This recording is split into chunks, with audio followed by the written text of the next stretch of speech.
네, 안녕하십니까. 여러분들, 다이아몬드 원석을 보면은 돌멩이와 별 차이가 없죠. 그런데 이 세공을 해서 아주 잘 다듬으면은 반짝반짝 빛나는 엄청난 보석으로 변하죠. 저는 보석 세공인은 아니지만 별명을 한자, 한문의 원석을 다듬어서 우리가 아주 재밌는 이야기로 다듬어 드리는 한문세공인이다. 이렇게 그냥 임시로 별명을 한번 붙여봤습니다. 어떠세요? 마음에 드세요? 예, 한문세공인이라 한문 스토리 제공인이다. 즉 다시 말하면은 한문에 들어있는 숨어있는 이야기를 이렇게 엮어서 여러분들에게 풀어드리는 그런 작업을 취미로 하고 있습니다. 조금 생소할지도 모르는데요. 우리가 우리 인간의 두뇌는 말이죠. 어떤 의미 없는 그림이나 숫자를 기억하기는 어려워요. 단기 기억은 할 수 있을지 모르지만은 시간이 지나가면 금방 잊어버리고 생각이 나질 않습니까? 까맣게 잊어버리죠. 한문이 바로 그런 겁니다. 굉장히 어려워요. 근데 내용을 알고 이걸 이야기로 기억을 시킨다면은 굉장히 또 재밌고 쉬울 수도 있습니다. 어떻게 배우느냐에 따라서 전혀 달라질 수 있다는 것이죠. 자, 오늘 저는 이 한문 세공을 하는 데 있어서 가장 여러분들에게 기본이 되는 것부터 먼저 한번 말씀을 드려보겠습니다. 자, 여러분들 한문이 어렵습니까? 쉽습니까? 어렵죠. 저도 굉장히 어렵게 배웠어요. 그런데 한문을 만약에 이렇게 이야기를, 즉 스토리를 만들어서 기억을 시킨다면 어떨 것 같습니까? 우리의 두뇌는 의미 있는, 또 본인이 이해할 수 있는 그런 논리적인 스토리로 가지고 이야기를 하는 것은 아무리 오랜 세월이 지나도 잘 잊어버리질 않아요. 가령 예를 한번 들어볼까요? 성경에 보면요, 어떤 이야기가 있냐면은 잠언 19장 17절을 한번 좀 보겠습니다. 예를 들어서 드리는 거니까요. 잠언 19장 17절. 자, 이걸 여러분들이 한번 기억을 한번 시켜보세요. 낮은 자에게 은혜를 베푸는 이는 여호와 하나님께 빌려드리는 것이니 그분이 그가 하는 대로 갚아주신다. 이야, 참 멋진 말씀이죠. 이거 꼭 필요할 때 이 성구를 기억해서 사람들한테 이야기를 좀 해주고 싶어요. 자, 어려운 사람을 우리가 도와주면은 저 위에 계시는 하나님이 자신에게 마치 자기가 빚을 진 것처럼 생각을 하고 그분이 대신 갚아준다 이 말입니다. 이거 얼마나 멋진 말입니까? 근데 잠언 19장 17절, 19장 17절 여러 번 반복하면 외워지겠죠? 그렇게 외워가지고 시간이 지난 다음에 처음에는 외워져요. 근데 한 달, 두 달 지난 다음에 우리 자녀들에게 이야기를 해주려고 기억을 하려고 그러니까 그 잠언은 잠언인데 몇 장 몇 절이더라? 잘 기억이 안 나죠. 자, 이럴 때 어떻게 기억하면 좋겠습니까? 이걸 이야기로 한번 만들어 볼까요? 자, 19장 17절이죠. 그러니까 낮은 자라 그랬습니다. 이 포인트가 있습니다. 우리가 나보다도 어려운 사람, 못한 사람, 불쌍한 사람들에게 내가 은혜를 베풀면은 저 위에 높이 계시는 분이 빌려드리는 것이다. 자기가 자신에게 빌려드리는 걸로 생각한다. 그러니까 얼마나 멋있는 말입니까? 그러니까 이걸 이렇게 기억하세요. 잠실 하면은 잠은 잠자가 같죠. 잠실에 있는 19장이니까 19층 아파트의 높은 데 있는 사람이 17층 바로 밑에 있는 두 층 아래에 있는 17층에 있는 사람에게 좀 어려움을 도와줬더니 저 여호와 하나님이 자신이 대신 갚아준대. 그렇게 기억을 해보세요. 그러면 이제 이 성구를 딱 지운 다음에 뭐? 아, 이거 어디에 썼지? 그게? 맞아. 잠실에. 잠실에. 잠원이지. 그렇지. 잠실에 있는 19층이면 옛날에는 고층 아파트 있거든요. 높은 층에 있는 사람이 아래층에 17층에 있는 사람한테 좀 도와줬더니 와, 대신 갚아주신다. 그렇게 이야기를 기억을 했더니 시간이 한 달이 아니라 수개월이 지나고 아니 1년이 지난 다음에 제가 실제로요 이 내용을 이렇게 스토리를 만들어 가지고 우리 아이들한테 기억을 시켰더니 한 1년 넘게 지났는데 이걸 기억을 하더라고요. 그 어려운 사람한테 도와주면은 낮은 자에게 도와주면은 하나님이 갚아주신다는 어디 있지? 그러니까 잠언은 잠언인데 맞아. 잠언 잠실 19층 아파트에서 17층 그러니까 바로 19장 17절 딱 기억이 나지 않습니까? 이렇게 우리의 두뇌는 스토리로 기억하는 것을 참 좋아합니다. 그것도 앞뒤가 맞는 이야기를 해야 되는 거죠. 전혀 택도 없는 얘기를 하면은 오히려 기억을 못해요. 헷갈려 버립니다. 한자도 바로 이와 같은 원리를 그대로 한번 적용을 시켜보면은 아주 재미있게 기억하면서 오랜 시간이 지나더라도 잊어버리지 않습니다. 이 일부러 잊어버리려고 노력을 해도 잘 안 잊어버려요. 정말일까요? 한번 볼까요?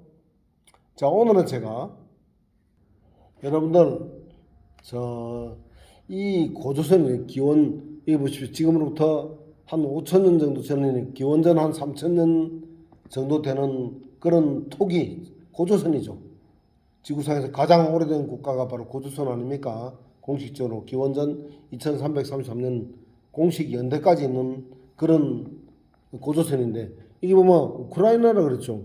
우크라이나가 어떻게 고조선이냐 이렇게 하면 또 의문을 또 제기하는 분이 있을 수 있습니다. 근데 이 고조선은 실제로는 한반도가 고조선이 원조가 아니고 저 바이칼 호수를 뭐 오늘은 역사 시간이 아니니까 거의 길게는 안 하겠습니다. 바이칼 호수에 12황국이 있죠. 그 12황국에서 거기서부터 출발해 갖고 전 세계로 인류가 뻗어나간 거기 때문에 거기를 고조선의 원자라고 볼 수 있어요. 학교에서는 그런 거 배웠는지 모르겠습니다만은 이게 지금 상생 방송에 보면은 이제 그런 걸 좀 알 수 있는데요. 자, 거기에서 이 생활 도자기 속에서 이 우물 정자가 이렇게 나옵니다. 이거 현대 의학 과학자들이 아니 역사학자들이 왜 옛날에 고조선 시대에 그 시대에 도자기 속에 이렇게 우물 정자가 있지? 도저히 수수께끼를 풀 수가 없어요. 그런데 이걸 풀려 그러면은 이 시대가 어떤 시대냐를 좀 더 면밀하게 조사를 해볼 필요가 있습니다. 지금 우리 현 학계에서는 뭐 진화론 학계죠. 무신론주의적 진화론 위주의 학계에서는 성경을 절대 실제 역사로 인정하지 않습니다. 그냥 신화, 전설 이런 것처럼 이렇게 좀 치부해버리죠. 그러나 실제 인류 역사가 아담이 우리 인류의 역사가 우리의 원조가 맞다면 이제 여러분들 뭐 믿고 안 믿고는 자유입니다. 저 같은 경우는 믿는 편인데요. 여러분들이 믿지 않아도 관계없습니다. 믿든 안 믿든 자유니까. 자, 어쨌든 제가 여러분들에게 말씀드린 가정으로 아담이 우리 인류의 원조가 정말로 맞다면은 그걸 인정하지 않으면 안 되겠죠. 그리고 또 아담 창조가 기원전 4026년이거든요. 그리고 그로부터 1656년 후, 즉 기원전 2370년에 노아의 대홍수가 일어났다는 것. 그리고 그로부터 350년 후에 노아가 950살로 기원전 즉 2020년에 사망했다는 것. 그때가 단기 313년이라는 거 참고로 말씀을 드립니다. 나중에 이 얘기도 또 풀어드리겠습니다. 단기라는 것은 바로 이 고조선이 시작된 지 313년이 된 다음에 노아라는 사람이 950살로 죽었다는 사실이 어디에 나와 있죠? 창세기 7장 6절 보면은 대홍수 때, 즉 기원전 2370년에 노아가 600살이었고 또 9장 28절 29절을 보면은 대홍수 후에 350년을 더 살아서 950살로 죽었다라는 것을 성경 연대학적으로 즉 JW.org라고 하는 성경 연대학적으로 거기 사이트에서 연대학을 검색하면 나와요. 검색을 해보면은 바로 기원전 2020년 그때 고조선이 출발하고 나서 313년이 지난 다음에 노아가 단기 313년에 죽었다 이런 뜻입니다. 그런데 그 시대에 이 생활 도자기 속에서 지구상에서 나타나는 고고학적 자료에 이런 것이 나타난다면 굉장히 의미가 있겠죠. 자, 이 시대는 기원전 3000년 정도 이 시대는 바로 노아가 살아있던 시대 아닙니까? 더 중요한 거는 하나만 보여드릴게요. 우리가 한자를 이해하기 위해서 굉장히 중요한 게 하나 있어요. 뭡니까? 그것은 바로 이 시대에 어떤 시대냐 그걸 좀 더 정확하게 알 필요가 있겠죠. 자, 보십시오. 이 동방문자, 우리가 한자를 동방문자라고 그러는데요. 한자가 언제부터 만들어졌다고 여러분들 배우셨습니까? 아마 학교에서 기원전 2500년경부터 배웠다는, 만들어지기 시작했다는 것은 거의 뭐 상식화되어 있죠.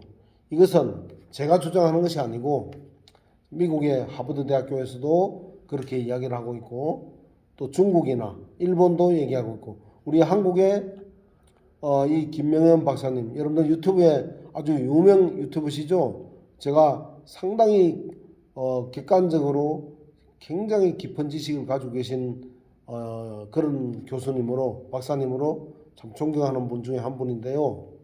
어떤 의미에서는 상당히 일반 역사학자들보다도 굉장히 정확한 역사를 알고 계시더라고요. 그래서 제가 상당히 좋아하시는 부분인데, 이분께서도 바로 이분의 자료입니다. 이게 이 그래픽이. 그래서 제가 좀 뭐 허락도 없이 좀 쓰고 있습니다만은 상당히 좋은 자료예요. 이런 걸 만들어서 알려주시기에 너무 감사하더라고요. 물론 저도 이 기원전 2500년부터 한자가 만들어졌다는 것은 오래전부터 학교에서 저는 선생님으로부터 또 들었기 때문에 알고 있었지만, 이 자료를 만들어서 되어 있는 것은 그동안 없었거든요. 자, 중요한 것은 제가 이렇게 길게 얘기하는 이유가 있습니다. 과연 이 시대가 어떤 시대냐 이겁니다. 성경적으로 창세기를 우리가 역사로 인정을 하고 보면은 아까 말했던 그 노아 있죠.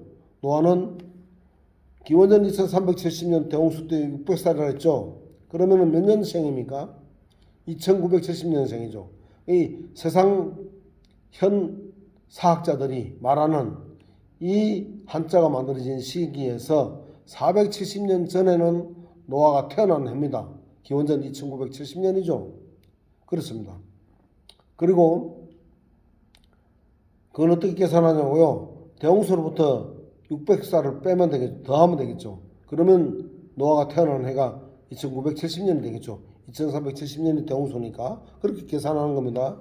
자, 대홍수 후에도 350년을 더 살아서 기원전 2020년에 죽었다 했죠. 950살로. 그렇다면은 요 시대는 만약에 현 학자들이 말하는 한자가 만들어진 시기가 이 연대가 정확하다고 가정을 했을 때는 요 시기는 노아가 950년을 산 그 노아가 바로 470세가 되던 해입니다. 물론 이때는 대홍수로부터 아직 130년 전입니다. 그렇기 때문에 인류가 완전히 멸망하기 전이죠. 전부터 한자가 만들어지기 시작했다는 거죠. 근데 실제로 한자는 그때도 물론 만들어졌겠지만 대홍수 이후에 더 많이 만들어졌겠죠. 오랫동안 살아가면서 만들었으니까. 자, 그렇다면은 한자의 주류는 어차피 이 시기는 130년 전 이때도 마찬가지고 후에도 마찬가지고 전부 다 노아의 생애 중이라는 사실이 굉장히 중요한 팩트가 되겠습니다. 그렇죠? 그렇다면은 홍수 전에는 물론 노아 말고도 다양한 에덴 동산에 관한 지식도 일반적인 그 상식이었을 겁니다. 그렇게 볼 수 있겠죠. 그러나 대홍수 이후에는 노아가 600살이고 아들들은 겨우 100살 전후니까 지구상에 살아있는 사람 중에 이 노아만큼 지혜롭고 많은 지식을 가지고 있는, 경험을 가지고 있는 사람은 지구상에 존재하지 않았죠. 그것도 1, 200년이 아니라 600년 한 500년 이상 차이가 나는 사람들이 아들들이고 또 그때로부터 태어난 사람들은 고조선이 2333년이니까 그때부터 태어난 사람을 하면은 기껏 해봐야 몇십 살밖에 안 됐겠죠. 그런 사람들하고 노아하고 비교가 되겠습니까? 그러면은 대홍수 이후에 특히 이 노아라는 사람이 가르침, 그의 교훈, 그의 사상, 그의 종교, 세상관, 우주관, 철학 이런 것들이 지구의 모든 인류, 즉 자기 후손들에게 가르쳤겠죠. 그렇다면은 우리가 합리적으로 봤을 때 노아의 지식과 지혜가 전 지구상에서 가장 중요한 지식의 뭐랄까 바탕 근간을 이루고 있는 시대다 이겁니다. 그때 만들어진 한자라면은 우리가 합리적으로 생각했을 때 한자 속에도 바로 노아라는 사람의 영향을 받지 않을 수가 없는 시대구나. 노아가 직접 만드는 한자도 있을 것이고 또 그 후손들이 노아의 이야기를 듣고 그 사상을 한자 속에 집어넣어서 만들었던 것도 있겠죠. 이것은 뭐 누가 정확하게 그렇다라고 주장할 수는 없어요. 왜? 너무나도 지금으로부터 4300여 년 전의 일이기 때문에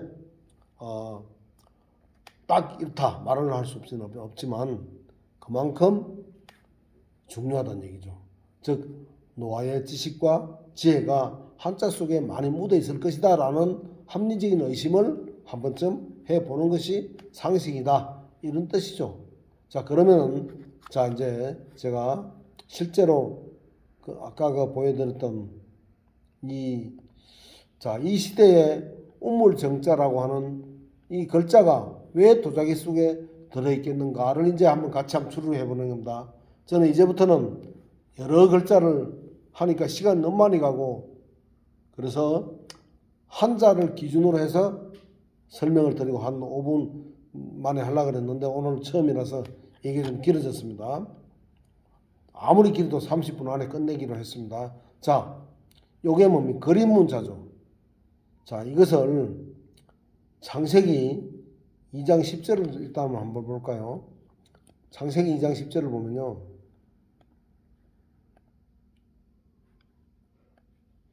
뭐라고 돼 있죠? 잘 한번 보세요. 강 하나가 에덴 동산에 선을 나와서 동산을 적시고 거기서부터 갈라져 4개의 강이 되었다 그랬죠. 이게 팩트입니다.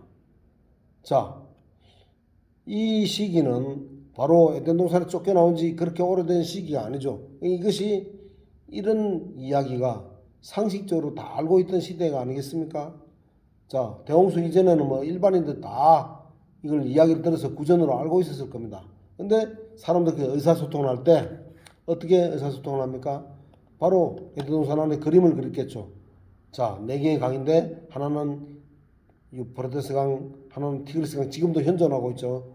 그리고 비송강, 기온강은 지금 없습니다. 어쨌든 지상에 있는 에덴 동산에서 4개의 강이 흘렀다는 것을 그림으로 그리면 바로 이 형태가 되는 거죠. 물론 길게 그렸겠죠. 그러나 글자로 만들 때는 이렇게 똑 따서 에덴 동산 한가운데서 물이 발원해서 비손강, 기온강, 히데겔강, 즉 티그리스강, 유프라테스강 4개의 강으로 흘러갔던 그림 문자가 바로 이 우물정자다 이겁니다. 그러면 이것이 도자기 속에 있는 이유는 뭘까요? 우리가 이것도 뭐 합리적으로 한번 의심을 해볼 필요가 있겠죠. 어떻게 해요? 자, 이 시대 사람들, 대홍수 이후의 사람들은 홍수 전에 에덴 동산에서 물이 이렇게 흘렀다는 것을 알고 있었겠죠. 그러면은 생활 도자기 속에 이런 그림이 있다는 얘기는 무슨 말일까요? 우리가 어떤 굉장히 보고 싶거나 그리워하는 사람들을 그림으로, 사진으로 또 돌 같은 데 새겨서 보기도 하죠. 마찬가지로 에덴 동산이라는 동산을 굉장히 동경하는 문화, 사람들이 에덴 동산으로 들어가기를 간절히 바라는 그 바람이, 희망이 이렇게 도자기 속에까지 나타났다라고 보면 어떨까요? 여러분들 생각은 어떠세요? 자, 이 시대에 이게 만약에 우리 시대에 와갖고 이런 것을 갑자기 써놓고 에덴 동산하고 연결시킨다면 말이 안 되는 얘기라고 볼 수도 있습니다. 전혀 모르는 시대니까. 그러나 고조선은 바로 대홍수로부터 불과 37년 후에 기원전 2330년 건국된 해가 고조선 아닙니까? 나라가. 그렇다면은 그 시대 사람이라면은 다 노아의 후손들이니까 당연히 노아한테 이런 얘기를 들었겠죠. 에덴 동산에서 물이 네개로 흘러갔다. 강으로 흘러갔다. 그래서 이렇게 그림으로 의사소통하면서 에덴 동산이 이렇게 생겼단다. 이렇게 말을 할 수 있었겠죠. 그러니까 생활도자기 속에 이 말을 그려놓는 것은 에덴 동산을 굉장히 그리워하는 동경하는 문화가 전 이 고조선 시대에 가득해 편만했던 것이 아닌가 그렇게 볼 수가 있겠죠. 그리고 한 가지만 더 덧붙이자면은 여기에다가요 이렇게 방향을 이제 나중에는 그림을 일일이 그리려고 좀 힘들겠죠. 간단하게 에덴 동산에 물이 이렇게 네 개로 흘렀대 이렇게 방향만 딱 그냥 표시하면 이게 바로 열십자의 근원이 된 겁니다. 저는 그렇게 봅니다. 뭐 여러분들이 그렇게 보든 안 보든 건 자유예요. 저는 이 시대적 정황을 봤을 때 그렇게밖에는 볼 수가 없더라고요. 아무리 봐도. 또 나중에 한자를 또 해석해 보면 또 그게 나와요, 이게. 그래서 이 우물 정자가 나오면은 에덴 동산을 상징하는 한자다. 또 열십자가 나오면은 이것 역시 이것을 줄인 거니까 간단하게 표시한 것이니까 역시 이 열십자도 에덴 동산을 간단하게 표시한 것이다. 그렇게 생각하면은 에덴 동산을 상징하는 글자다. 그렇게 이해하면 되겠죠. 그 다음에 또 한 가지가 이제 더 있습니다. 이게 보면은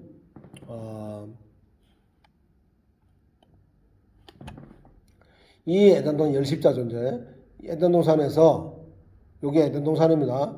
에덴 동산을 영역을 이렇게 표시를 해야 되겠죠.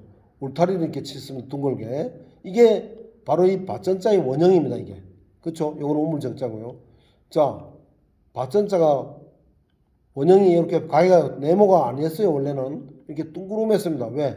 에덴 동산에 울타리를 친 거니까. 그래서 나중에 한자를 아마도 중국에서 한자를 다시 조정을 할 때 경지진들을 딱 해버린 거예요.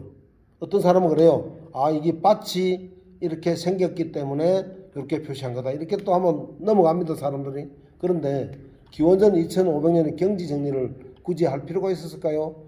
땅은 넓고 사람은 없을 텐데, 그죠? 자, 이것은 경지정리는 지금 최근에 와서 했던 것이지 그 당시에는 경지정리가 그건 자연 답이죠. 그러니까 개간해가지고 바로 썼기 때문에 꾸불꾸불한 겁니다. 오히려 이게 더 잘 어울리죠. 굳이 말이 앞뒤가 안 맞으면 안 되겠죠. 자, 이 밭전자의 원형이 이거니까 그래서 밭전이라는 뜻보다는 에덴 동산을 의미하는 거구나. 그래서 이거 김명현 박사님도 이렇게 이걸 에덴 동산 전자다 이렇게 해놨더라고요. 즉 100% 공감하기 때문에 이것을 가져와서 이게 좀 사용하고 있습니다. 앞으로 한자에 이 전자가 나오면은 앞으로 절대로 이걸 밭전이라고 해석하지 마시고 에덴 동산이라고 바로 해석을 하면은 훨씬 이해가 좋겠다 하는 이야기죠. 자, 여기다가 힘력자를 이렇게 넣으면 어떻게 되죠? 사내남자죠. 그렇죠? 그러니까 이걸 이제 밭으로 한번 해석해 볼까요? 이게 힘력자 들어가고 밭이다. 우리가 상식적으로 힘을 쓰려면 어디서 씁니까? 밭 안에서 쟁기질도 하고 썰어질도 하고 하니까 밭 안에서 힘을 쓰겠죠. 그럼 밭 안에다 힘력자를 넣어야 맞을 텐데 밭을 해놓고 바깥에다 힘력자를 하면 밭의 바깥에서 힘을 쓴다? 엄한 데다 힘을 쓰는 것 아닙니까? 이게 말이 안 되죠. 그러니까 이것은 어떻게 해석해야 되냐면은 에덴 동산으로 해석하면 어때요? 하나님께서 죄를 짓기 전에는 에덴 동산 안에 있을 때 힘을 쓸 필요가 없었는데 먹을 것이 천지절비하니까. 근데 죄를 짓고 에덴 동산을 내쫓아버렸죠. 쫓겨난 이후부터는 어때요? 여자들은 출산의 고통을 증가하고 남자들은 경장을 해서 농사를 지어야 가족을 부양할 수 있는 그런 시대로 변해버렸죠.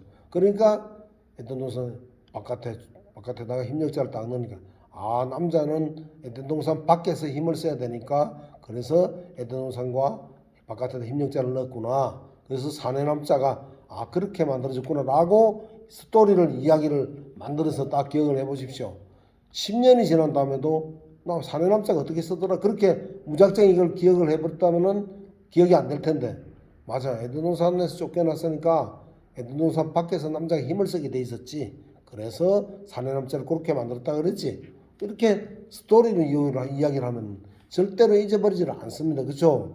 바로 이 이야기를 제가 여러분들에게 해드리고 싶어서 이 말씀을 드렸습니다. 오늘은 에덴동산 전자, 에덴동산 십자, 에덴동산 우물정자, 그것도 에덴동산을 상징하는 겁니다. 즉 이 세 글자, 우물정자, 밭전자, 열십자, 이 세 글자가 한자 속에 들어가 있는 것은 전부 에덴동산과 연관되어 있는 그러한 한자 속에 들어있다. 이렇게 이해를 하시고 앞으로 한자를 해석할 때 앞으로 제가 쭉 긴 풀 강의를 할 때 그런 얘기를 이제 많이 해드릴 텐데요. 오늘은 이 세 가지만 꼭 기억해 주십시오. 이걸 받쳐로 이해를 해버리면은 한자 해석하는데 상당히 문제가 생기고 원래의 의미하고 달라져 버립니다. 자, 이것이 시대적으로 보더라도 바로 노아가 살아있는 생전에 한자가 만들어졌다는 것을 염두에 둔다면은 제가 한 말이 어느 정도 좀 공감이 쉬울 겁니다. 그렇죠?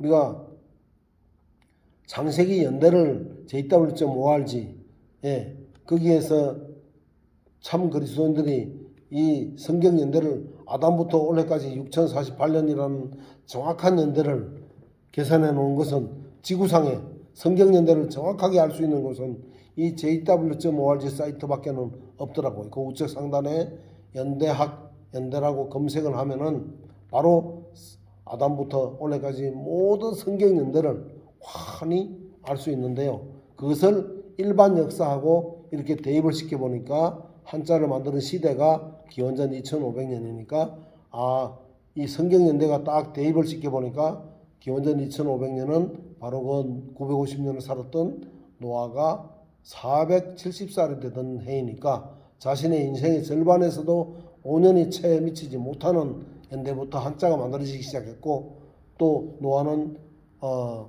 기원전 2020년까지 살았으니까 단기 313년까지 살았으니까 그 시대에 한자가 만들어진 거 아닙니까? 그렇다면은 노아의 종교관, 노아의 사상, 지식과 지혜가 한자 속에 많이 들어있겠구나라고 우리가 합리적으로 추리를 해볼 수 있다. 저는 꼭 그렇다라고 말씀을 드리지는 않겠습니다. 무슨 말씀인지 아시겠죠? 그러니까 오늘은 가장 기본적으로 제가 이 창세기 그 한자 세공인으로서 첫 강의를 지금 드리는 것이니까 어떻습니까? 여러분들 이렇게 기억을 하면은 연상 기억이 되겠죠. 이것은 꼭 그것이 맞다 틀리다 갖고 따질 필요는 없습니다. 단지 저는 한자를 좀 더 쉽게 기억시키는 데 주안점을 두고 이 말씀을 드리는 것이지만 실제 역사에 근거해서 추리를 한 것이니까 그 중에는 썰말도 있고 틀린 말도 있을 수 있겠죠. 여러분들이 잘 확인을 하시고 또 믿을 만한 것은 써먹을 만한 것은 기억해 두시고 불필요한 것은 버리시면 됩니다. 제가 꼭 그대로 믿으라고 주장할 필요는 없는 것이니까요. 여러분들 저는 창세기 스토리 한자 연상기억법 창한자 또 발굴자라고도 했어요. 채굴자 정대식입니다. 여러분들 만나뵙게 돼서 반갑고요. 다음번 좋아요 구독 신청하면은 앞으로 계속 이렇게 한자씩 이렇게 해설을 해서 유튜브에다가 1강 2강 이렇게 올릴 겁니다. 제목은 이렇게 할까 싶어요. 한자 그러니까 세공인 한자 스토리 세공인이라고 한문 스토리 세공인 제1강 이렇게 100강 중에서 1강 이렇게 할게요. 한문 스토리 한자 세공인 정대식은 안 해도 됩니다. 한자 세공인 한문 스토리 세공인 더 정확하게 말하면 한문 창세기 스토리 세공인이라고 그래야 되겠죠. 그 한문에다가 이야기를 입히는 그런 사람이다라고 기억을 해주시고 좋아요와 구독 버튼을 눌러주신다면 앞으로 나오는 계속 이거 한 번만 들으면 절대 잊어버리지 않도록 여러분들에게 한자를 기억시켜 드리도록 하겠습니다. 오늘 끝까지 시청해 주신 분, 제가 보다시피 음성이 좀 부자연스럽죠. 제가 사실은 사진을 얼마 전에 제가 작년에 찍은 사진인데요. 이거 병원입니다. 이 병원 식당인데 제가 이쪽 편마비가 지금 15년대 뇌출혈을 2번 앓아가지고요. 지금 보다시피 막 고암을 차분하게 이야기를 할 수가 없어요. 그래서 어쩔 수 없이 막 고암 지는 것처럼 근육이 긴장을 해갖고 여기가 뭡니까 안에 근육이 짧아져서 발음하기가 너무 힘듭니다. 오죽했으면 제가 AI를 시켜서 한번 시켜봤더니 마음에 안 들더라고요. 비록 음성은 별 볼 일 없지만 그래도 차라리 제가 직접 설명하는 것이 더 자연스러울 것 같아서 이게 했는데 여러분들 제가 중풍 뇌출혈 장애인으로서 병원에 지금 여기도 병원이에요. 여기서 제가 실제로 병원 보여드릴까요? 이렇게 보다시피 이렇게 제가 코끼리 자전거를 이렇게 타면서 제가 이렇게 자전거를 타면서 이렇게 저는 유튜브를 찍었습니다. 이게 치료실이에요, 사실은. 이게 치료실 밤에 아무도 없기 때문에 저 혼자서 이렇게 이 원장님한테 양해를 좀 얻어서 이렇게 치료실에서 저 혼자서 이렇게 유튜브를 촬영합니다. 병실에서는 시끄러워서 옆에 사람들한테 해방이 되기 때문에 뜯을 수가 없죠. 제가 여기서 오면은 마음껏 이야기를 할 수 있기 때문에 얘기를 합니다. 여러분들 저를 좀 2급 장애인으로서 최선을 다해서 여러분들에게 한자 속에 들어있는 진실을 파헤쳐서 알려드리는데 최선을 다할 테니까 여러분들께서 격려해 주시고 싶은 분들은 좋아요 잊지 마시고 구독 버튼을 눌러주신다면 저하고 계속 쉽게 한자를 기억시켜 줍니다. 앞으로 저하고 하면 적어도 100자는 자연스럽게 기억이 될 거예요. 그리고 또 이걸 기억하고 나면은 그 100자 끝이 아니에요. 앞으로 처음 보는 한자를 보더라도 아주 쉽게 기억할 수 있도록 그렇게 해 될 겁니다. 제가 너무 말이 많으면 안 되니까 여기까지만 하고 이것으로 마무리를 짓겠습니다. 제가 오른손으로 한 손으로 글도 쓰고 이렇게 많은 이 글로 이렇게 많이 써놨어요. 사실은 제가 이 원고를 해서 책으로 내려고 지금 이렇게 했는데요. 여기 이제 글로 써놨는데 앞으로 이게 처음부터 이제 제가 강의를 다 해드릴 겁니다. 유튜브에다가 올릴 거니까 아주 재밌고 의미 있는 얘기 너무너무 많아요. 너무너무 재밌습니다. 자, 감사합니다. 오늘 여기까지만 하겠습니다. 30분 넘었네요. 여러분들 행복하십시오. 행복이란 말은 다음에 배우면 알겠지만 바로 그것도 애동산에서 살게 되기를 원합니다. 이 뜻입니다. 행복이란 말이. 그거 좀 풀어드릴 테니까 그때 보시도록 하십시오. 감사합니다.